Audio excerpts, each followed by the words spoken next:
Buenos días y bienvenidos a un nuevo programa de debates en libertad. Hoy está con nosotros don Pedro Romero desde Benidorm. Buenos días, don Pedro. Muy buenos días, don Ricardo.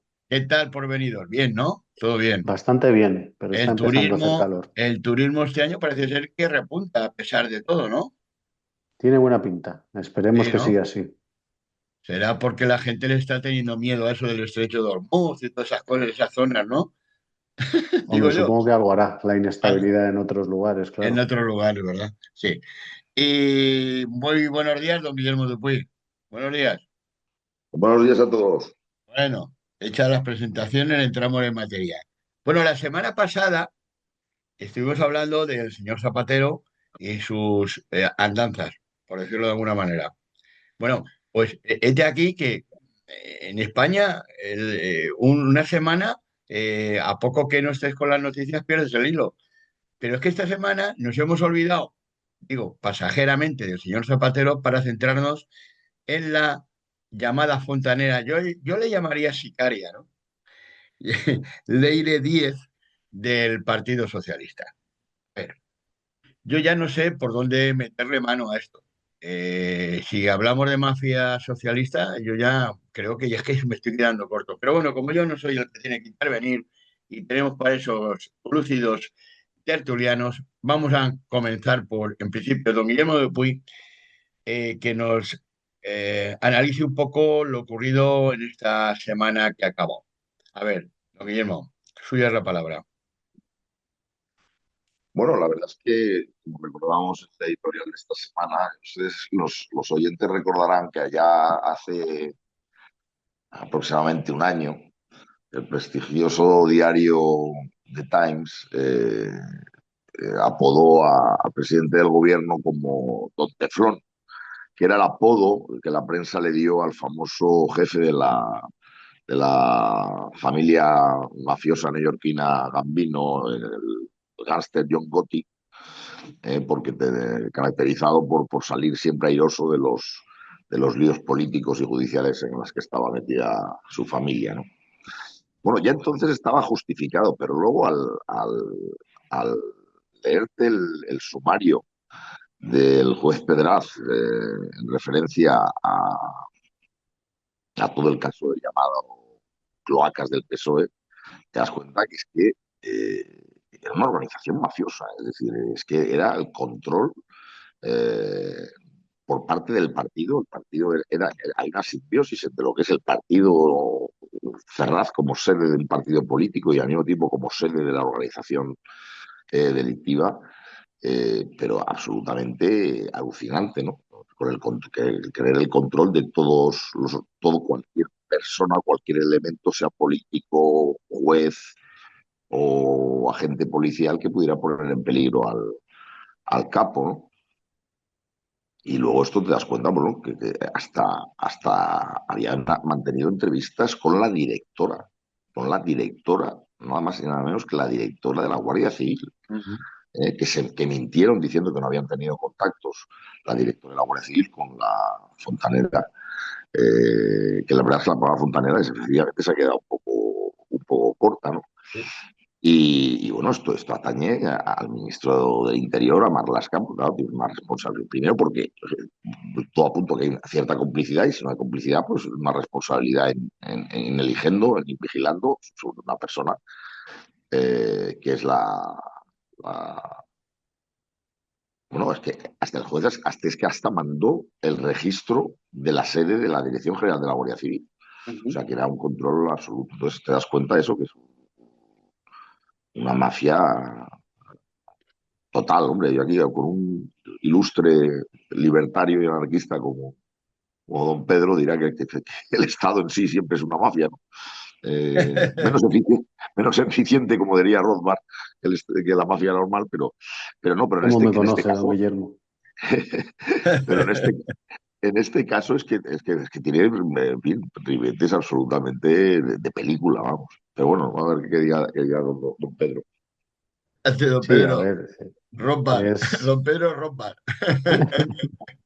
La verdad es que es llamativo cómo se van destapando más y más cosas sobre toda esta trama en la que, bueno, es verdad que desde hace mucho tiempo veíamos como Pedro Sánchez tenía un plan muy claro para controlar todo lo controlable, el Poder Judicial, vamos, todo lo que se pueda, tener atadas todas las instituciones posibles. Y claro, dentro del partido, pues es una cosa igual, por mucho que él, de alguna manera, cada vez que sale algo, pues le parezca buen cabeza de turco. Y no, a Santos Cerdán yo lo conocía más bien poco. A este Ábalos, ¿qué va? Si pasaba por allí, me crucé un día con él. Y ahora esta Leire, pues tampoco, ¿no? Es una militante más y demás. He visto en alguna pieza periodística como eh, esto que escribía Leire en su propio diario, en el que hacía un guión de qué tenía que decir sobre su Mm, relación con Pedro Sánchez, ¿no? mm. Y cómo, no, no, yo solo lo conozco pues como una militante más. Y esta fue mi trayectoria y tal, y se lo apuntaba todo para tenerlo bien aprendido cuando le pregunten. Me llama mucho la atención cómo toda esa gente del partido tragan con todo esto. Es decir, en otras ocasiones tengo la impresión que las reacciones habrían sido más parecidas a la del que dijo voy a cantar y cuando cante os vais a enterar. Me he quedado en blanco ahora con el nombre del empresario que facilitaba todo esto con Plus Aldama. Ultra, Aldama. Aldama.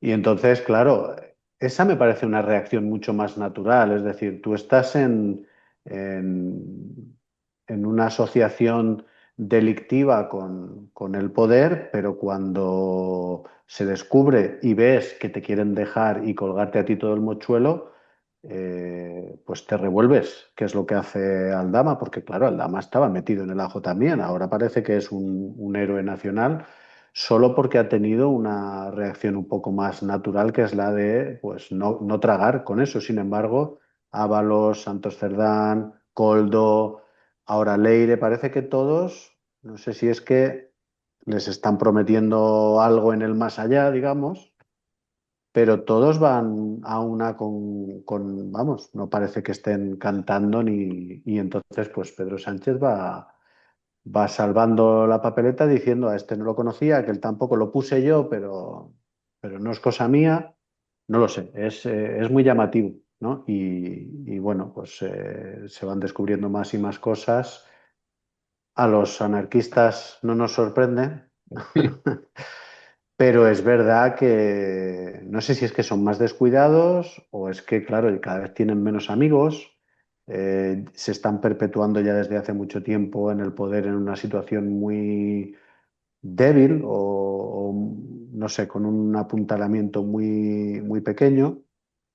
Y bueno, pues quizás sea ese el motivo de que ahora salgan Bueno, más y más cosas. sí, una precisión. Desde el año 2019, según informes de la UCO, ya operaba la trama. Es decir, que esto no es de hoy, de hace 3 años. Es que ya, yo creo que ya venían de origen, ¿no?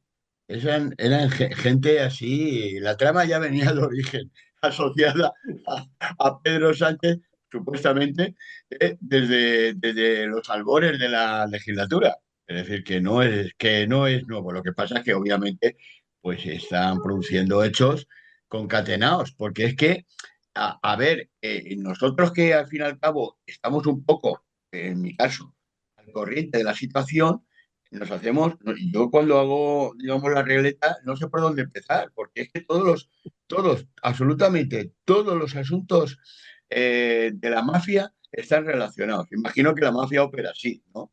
Claro, uno Bueno, no está. es en parte lo que apuntaba don Pedro es otro rasgo característico de la organización mafioso, que es precisamente la omertá, ¿no? La Poner la verdad, ley del claro. silencio y dejar al margen al campo. Y evidentemente, claro, Pero eh, curioso, antes de seguir. Perdón, don Guillermo. Aparece un personaje que también es prototipo en la mafia, que se llama el Lama, ¿vale? bueno, esto es un guión del Padrino, más o menos, sino del Padrino de películas de novela negra. Vale.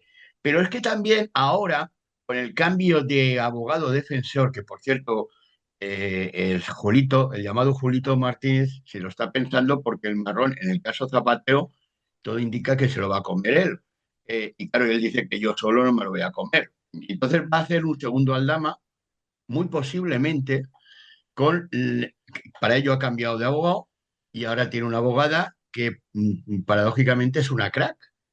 Ahora mismo cuyo nombre no recuerdo, pero sé que es la esposa del magistrado,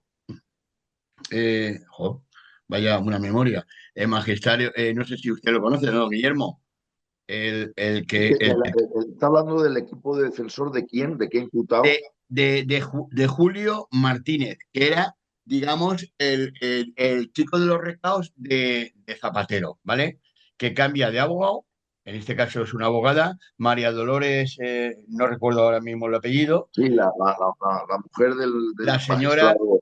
Sí, sí, sí, sí, ya sé quién sí, dice. sí, vale. Entonces, digo yo, no más que nada, no por los nombres, sino por la situación que pueda acaecer ahora. Es decir, Aldama, evidentemente, está aportando mucha luz y evidentemente eso lleva consigo que su abogado, el Bueno, brillante, Aldama y la propia UCO, es decir, y es que claro, no, aunque no, no, es claro, verdad que están pero sin dejando, Aldama, claro, es, porque claro. es verdad que están dejando al margen al presidente del gobierno, no estará, pero es que la instrucción que la verdad es que es un juez de corte progresista, o sea, nada Y sospechoso de, Pedraz, de la, el juez es de la Pedraz. escena del gobierno. Y la verdad es que te das cuenta que por las propias grabaciones, es que las Sí, referencias sí. al presidente del gobierno son constantes.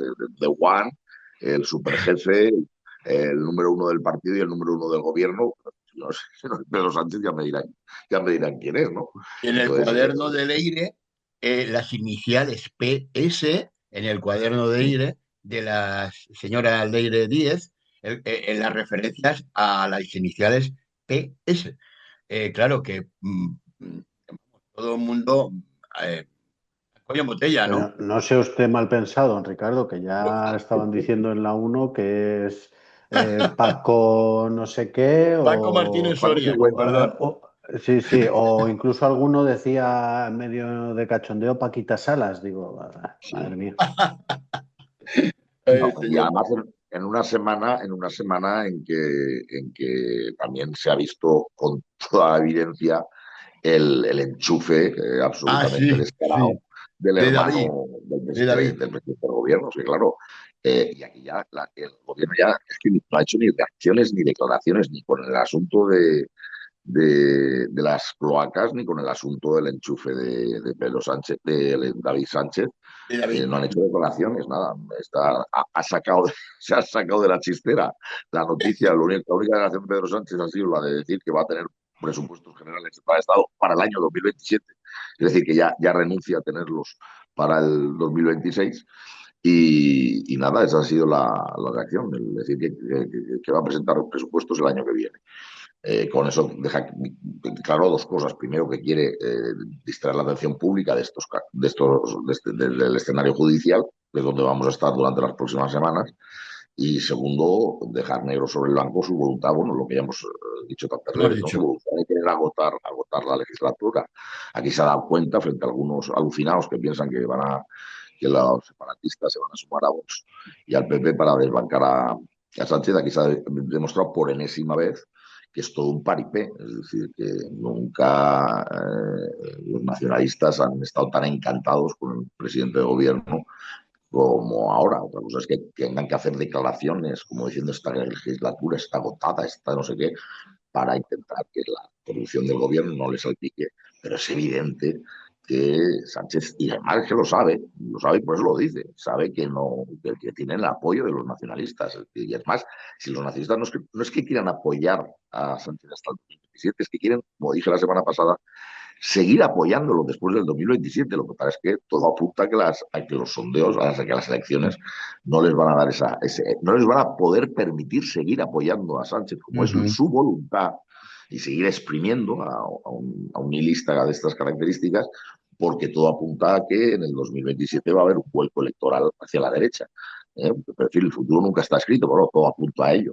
Pero si por los nacionalistas quisieran, no solo 2027, y otra legislatura más, y las que hagan falta para terminar de Sí, exprimir al susodicho.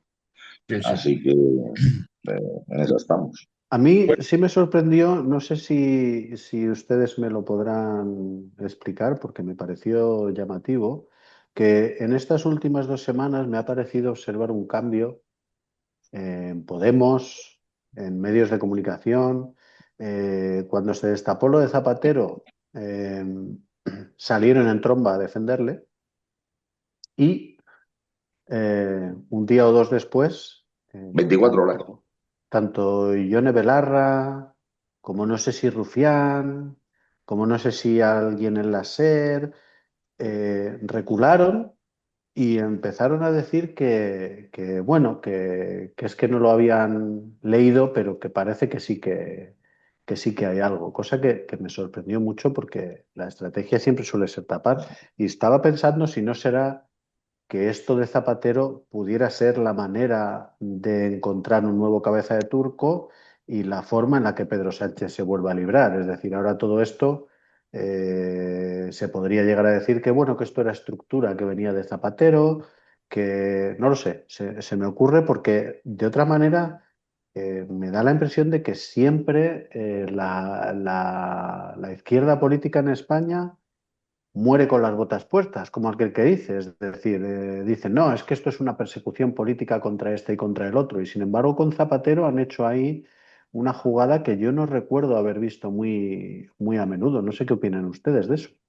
No, sí, efectivamente fue en cuestión de 24 horas de empezar a acusar a la juez de lawfare y tal, a 24 horas cuando se habían leído el auto.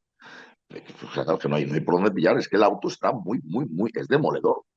Es que es brutal, por eso lo apuntaba al principio. Entonces, claro, es una forma de no salpicarse por esa corrupción es alejarse y distanciarse del gobierno y decir, no, no, no, aquí hay corrupción, aquí no se puede hablar de la oferta, que es lo que estaban hablando 24 horas antes, tanto Rufián como efectivamente como Velarra y como todos, ¿no? Pero insisto, eso es para que la corrupción no les salpique, lo que pasa es que eso alimentó la tesis, eso en parte inducida por lo que digo yo siempre, que los periodistas utilizan la expresión de dejar caer al gobierno sin darse cuenta que eso no existe en el constitucionalismo español. O sea, dejar caer al gobierno es imposible en nuestro sistema constitucional. El gobierno no cae si no se le tumba, es decir, no es dejar caer, es activamente tumbarlo. Y eso significa moción de censura. Y eso significa que formaciones como Puigdemont o PNV se apoyen en Vox en defensa de una moción de censura impulsada por el PP. Entonces, cuando lo ven así, dicen, no, eso no son capaces. Bueno, pues entonces ¿de qué habláis de dejar caer a Pedro Sánchez? Sánchez, y se ha demostrado, no cae, aunque pierda todas las votaciones. Es decir, no hay ningún mecanismo constitucional de tal forma que un gobierno que ha perdido la estabilidad parlamentaria esté obligado a convocar elecciones. Y bueno, entonces son los propios periodistas y los propios políticos que al utilizar esa expresión, dejar caer, alimentan sueños de anticipación de elecciones, que es lo que estamos oyendo desde que Sánchez llegó a la Moncloa, porque no entienden que en España lo de dejar caer a Sánchez es una ficción, que aquí o lo tumbas, es decir, o activamente apoyas una moción de censura, o no cae, o no cae porque a puede estar propósito, sin a gobernar. propósito voy a hacerles una pregunta muy directa. A propósito de la moción de censura, ¿son partidarios de ella, sí o no? Y expliquen el motivo de su respuesta. Don Pedro, adelante. Bueno, yo la verdad es que no le he dado muchas vueltas porque estoy en un punto en el que me parece todo una comedia mala. Entonces, moción de censura sí, no, yo no lo sé, no lo sé. Moción de censura yo creo que deberían hacerla aunque sea para que todo el mundo se retrate. Eh, Mm. lo que hablaba don Guillermo de que dejar caer no existe, efectivamente, pero sí es verdad que antiguamente hemos podido tener la idea de que hubiera gobernantes que cuando han visto que no podían sacar leyes y que no podían hacer nada porque no tenían apoyo, pues hayan convocado elecciones o Claro. hayan... No es el caso de Sánchez, sí, eso es cierto. Yo creo que sí, que estaría bien que hubiera una moción de censura. No sé si la va a haber, por otro lado, porque la izquierda no quiere juntarse con Vox o ni siquiera casi con el PP. El PP mismo también le da urticaria juntarse con Vox para hacer cosas. Eh, no sé, no tengo mucha fe en que lo haya y creo que de eso se aprovecha también un poco Pedro Sánchez, que ahí sigue a pesar de no estar gobernando más allá de decretos y de temas de emergencia y de seguir ahí aferrado, que al final me parece que es lo que él quiere. No sé si don Guillermo Sí, adelante, tiene... Guillermo.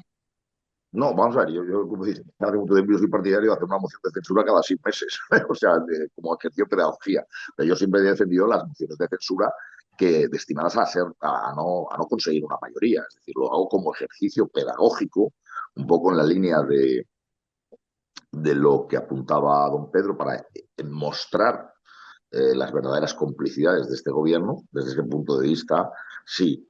Ahora, lo que no soy es partidario de una moción de censura para ganarla. Eso es que, porque eso es engañarse a sí mismo. Es decir, el creer una moción de censura que los separatistas van a sumar, van a unirse al Partido Popular y a Vox, es querer engañarse. Es decir, yo soy partidario, como hace cualquier iniciativa, con esa misma regla de tres, la oposición no podía preparar ninguna iniciativa legislativa con la idea de que no la va a ganar. No, no, como digo yo, el que por ti no quede, tú a presentar la moción sabiendo que la vas a perder y vas a sabiendo que vas a dejar en evidencia que este gobierno se sigue apoyando en los mismos de siempre. Ahora, lo que es absurdo es plantearlo como modo de conseguir que la gente que los apoya se vayan a convertir van a tener una especie de transición, no sé, como San Pablo en Camino de Damasco, ¿no? Una conversión, eso no tiene... Yo creo que a las alturas en las que estamos, yo tampoco no creo que sea el momento ahora, pero creo que la principal labor de la oposición, que lo he dicho, es el que se vea como un deber, no solo una opción, es un deber el que PP y Vox se pongan de acuerdo. Es decir, lo prioritario es pues que mira, pues, que se pongan de acuerdo en Andalucía y que vayan haciendo pedagogía en defensa de la única alternativa posible a lo que tenemos, que no pasa por las conversiones de camino de Damasco de los nacionalistas. Es PP y Vox. Y tienen que hacer una pedagogía en el derecho y el deber de que dos partidos llamados a entenderse se entiendan.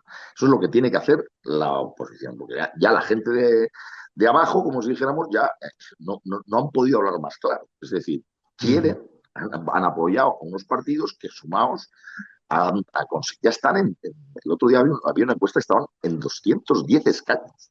Es decir, si me apuran, el Partido Popular y Vox en estos momentos podría tener la posibilidad de reformas constitucionales, Eso es. aun cuando el Partido Socialista no estuviera de acuerdo. O sea, está llegando Entonces, eso es lo que se tiene que hacer pedagogía. Ahora, las mociones de censura creo que son quizá un poco, no es el momento, que yo simpatizo con ellas porque creo que es un buen ejercicio de, siempre, entre otras cosas, el Parlamento está muerto, ya no se hacen debates. Ustedes recordarán los debates del Estado de la Nación, eso ya no se Sí. celebra. ¿Eh? Entonces, dar un poco de protagonismo al Congreso, bien, pero siempre teniendo los pies son mociones de censura como ejercicio de comunicación política, sabiendo que vas a perderla. ¿Eh? Porque es un acto de afirmación, ¿no? Perderla aritméticamente, pero a lo mejor puedes ganar muchas cosas desde el punto de vista de la comunicación política planteando una moción de censura. Lo demás es decir, creer que PNV y Puigdemont, fíjese el otro día cómo lo trataron, el pecado llevó a la penitencia, que dijeron que fuera Rajoy, perdón, que fuera Feijóo a Waterloo a entrevistarse con el turista Puigdemont. prófugo. Claro, es decir, que de tanto hacer el tonto, pues decía, bueno, si no, pues bueno, que vayan a negociar, es decir, para encima humillándolo al Partido Popular, el que vayan a ver a un prófugo de la justicia, ¿no?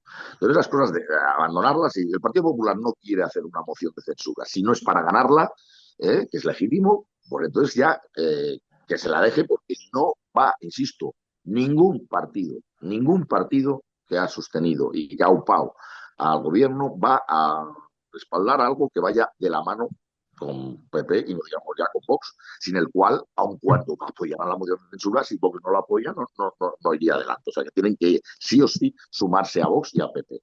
Y eso no es, lo que hay que hacer es eso, es denunciar a los nacionalistas como lo que son, como los cómplices, como los sostenedores y denunciar su falsario o su componente hipócrita que tienen al decir que esta legislatura es insostenible, que el gobierno está en el fango y tal, y cuando tú eres el responsable porque no eres capaz de tener esa transversalidad política como la que sí que tuvieron. Es decir, no recordemos que el partido de Junts y el PNV son partidos de derecha, por no decir de extrema derecha. El Partido Nacionalista, los partidos con los delirios identitarios propios del fascismo. Y estos partidos de derecha apoyaron a una moción de censura planteada por la izquierda y la extrema izquierda de este país con la excusa de la lucha contra la corrupción. Y así es como desbancaron a Rajoy. Pero eso no lo van a hacer ahora, no lo van a hacer. Y eso es lo que tenemos que entender, que sobre todo los nacionalistas, aunque sean de derechas, lo que les puede son sus pulsiones identitarias. Y saben que desde el punto de vista separatista, desde el punto de vista nacionalista, tienen mucho más que ganar con un gobierno sin fuerza y sin principios, como es Sánchez, que con un gobierno conformado por partido PP y Vox. Es que eso es de libro. No se van a hacer el araquiri. Es decir, es que ahora mismo los nacionalistas apoyar una moción de censura en contra de Sánchez sería hacerse un araquiri político. Porque, insisto, la figura de Pedro Sánchez es una figura histórica en el sentido que es el sueño húmedo de toda la historia del nacionalismo, es conseguir que en Moncloa se sienta alguien sin principios que por estar en la poltrona sea capaz de ceder en todo. Entonces eso es una bicoca para los nacionalistas. Entonces lo van a seguir apoyando y exprimiéndolo a todo lo que hasta el 2027, insisto, y si pudieran más allá de 2027 lo harían. Y lo demás es eso. Ahora lo que se va a utilizar, como apuntaba antes don Federico Jiménez Santos, he leído hace poco, es evidente cualquier cosa utilizarlo como maniobra de extracción, sea alguna visita papal o sea, sobre todo los partidos de fútbol que van a venir ahora con el campeonato del mundo, Sí. para Y distraer la el atención verano. pública, porque lo que sí Y que es el, cierto es que de aquí al 2027 es que va a ser sin parar el Constante. frente judicial, porque si están todos los casos en los Claro, tribunales. claro, Y luego claro. viene la mujer, es que ahora va a comparecer la esposa. La mujer, claro. O sea, en próximas semanas comparece el señor Zapatero, pero también comparece la esposa del presidente del gobierno. Y tendrá que emitirse sentencia en el caso de David Sánchez, y tendrá que emitirse sentencia en lo de Ábalos y lo de Coldo. Entonces va a ser constante y constantemente lo que yo oiremos del que este gobierno va a caer, este gobierno no va a caer, este gobierno, como dijimos hace ya años, y este gobierno está dispuesto a seguir aun al coste de no poder gobernar. Y aun cuando ni siquiera los nacionalistas le apoyaran sus proyectos, bueno, pues lo retiran, hacen un proyecto legislativo, no lo aprueban, pues lo tumba, pero no se van, eso quiere decir que se vayan ahí. Porque lo que sí que es verdad y en parte se justificaba al principio la expresión de dejar caer, es que efectivamente hay una tradición no escrita que antes ha apuntado don Pedro, que cuando un gobierno no tiene capacidad de sacar adelante sus proyectos legislativos, pues se convoca elecciones. Pero esa tradición, que hemos visto incluso en una formación como Esquerra Republicana, recuerden que porque hubo unas elecciones autonómicas en Cataluña antes de tiempo, porque el gobierno de Esquerra quiso apoyar los presupuestos de la comunidad y se los tumbaron. Y entonces, acto conseguido, me dijo, pues tengo que convocar elecciones. Pero esa lógica normal no actúa en una persona con la mentalidad de Pedro Sánchez, que se guía por un manual de resistencia en el cual, pase lo que pase, yo no voy a convocar elecciones, yo voy a seguir. Y entonces ya tenemos que saber a estas alturas que lo que es normal en la tradición política y en otros políticos de cualquier signo político, en el caso del señor Sánchez no opera igual. Y es que este hombre va al cuarto año sin tener presupuestos generales del Estado. Y no dimite, y no presenta elecciones. Y ese sería, ya no solo por cuestión de la corrupción, que también, ¿eh? es por el hecho de no poder sacar adelante nada más y nada menos que la ley más importante de todo año de legislatura, que es las cuentas del Estado. Por bien, eso que es en cualquier otro país hubiera llevado inexorablemente a una celebración de elecciones, en España no opera, porque no tenemos un presidente del gobierno normal. Entonces es lo que tenemos que darnos cuenta de que no estamos ante un ser humano normal. Una cuestión. Eh, Evidentemente, llegados a este punto y después de la maniobra de extracción de Pedro Sánchez y teniendo en cuenta que se nos avecina julio y agosto, que sobre todo el mes de agosto es un mes casi inhábil en para cualquier cuestión, ya se avecinaría un otoño caliente. Pero yo creo que Pedro Sánchez sí tiene capacidad para ser más maligno todavía, si cabe, y yo tengo una pregunta que hacerles también, y es muy sencilla. ¿Es el voto extranjero el verdadero comodín de Pedro Sánchez? Y digo yo el comodín porque Pedro Sánchez se va a intentar coger a cualquier motivo extradeportivo, por decirlo en términos coloquiales, para seguir en el poder. Entonces, el censo electoral eh, puede ser una maniobra por parte de Pedro Sánchez para intentar, eh, bueno, no lo sé, si llegado, o la fidelidad, vamos, en resumidas cuentas, la fidelidad del voto extranjero los socialistas piensan que es una garantía de poder seguir en el poder. A ver, don Pedro, adelante. Hombre, yo creo que, no lo sé si están convencidos o no, pero sí que creo que es una estrategia en la que ellos pues vienen tiempo dándose cuenta de que están perdiendo fuelle, de que los casos de corrupción cada vez les hacen más daño, de que la gente ya está un poquito harta, de que ya no cuela lo de que la culpa es de otro cuando llevas años y años y años gobernando. Y entonces, pues sí que creo que lo están utilizando. Además, la sincronización, es decir, tú sabes que se te va agotando el tiempo, incluso aunque vayas arrastrando, como bien decía don Guillermo, incluso aunque te dé igual no tener presupuestos, no poder sacar ninguna ley y tú te aguantas ahí, pero llega un momento que la legislatura se agota y tienes que convocar elecciones sí o sí, y por lo tanto si sabes que cada vez lo tienes peor, por mucho que la oposición te ayude haciendo de las suyas también y tirando al traste muchas veces esa ventaja o no sabiendo gestionar lo que el gobierno te pone en bandeja, pero aún así, pues ellos sospecharán que los tienen cada vez más complicado y yo creo que sí, que esto lo están intentando. Esto es una constante de la izquierda en todo el mundo, no es solo en España. En todo el mundo se usa la inmigración como posible voto para la izquierda y no es realmente para mantener las pensiones, ni es realmente porque crean mucho en el multiculturalismo y no, es porque saben que la gente que viene de fuera simpatiza más con las políticas de ellos en relación a la inmigración. Es también paradójico porque, por ejemplo, todo el inmigrante musulmán que venga, en el momento en el que consiga tener un número suficiente como para influir en las políticas del Estado, pues todo esto del feminismo y del el pro LGTBI, etcétera, se lo van a cargar. Eso es así, vamos. Claro. Pero mientras tanto, pues ellos siguen en el poder. Y entonces yo creo que sí, que no sé si les funcionará y no sé si ellos están convencidos al 100% de que les va a funcionar, pero Ujú. sí estoy convencido de que lo hacen por eso, para tener más posibilidades de ganar las elecciones, porque esta regularización masiva, de repente, sin tener, es que vamos, no sé, es como el que ve una colilla en el suelo y dice aquí han fumado, pues es así. Ya. Bueno, don Guillermo, ¿qué le parece a usted?